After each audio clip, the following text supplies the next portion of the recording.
Question रे अछि mother आउ सन रो total sum of the age है 60 इयर्स।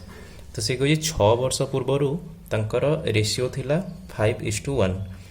6 वर्ष पूर्वर कही माने मदर रु -6 हम आउ सन रु भी -6 हम माने टोटल केते हम 60 रु 12 माइनस हम। तो 60 रु जदि 12 माइनस करदे केते रोचे आमर 48। तो आम देखिले मदर आउ सन रो रेशियो केते रहिला 5:1 आ 5:1 टा टोटल केते हला 6 भाग मूल्य जदि 48 हुए तो गोटे यूनिट केते हम 8। ताले मदर रेशियो केते देछि 5। तो 5 रो मूल्य केते हम 40 आ 1 रो मूल्य 8। तो मदर एज थिला 40 वर्ष आ सन रो एज थिला 8 वर्ष।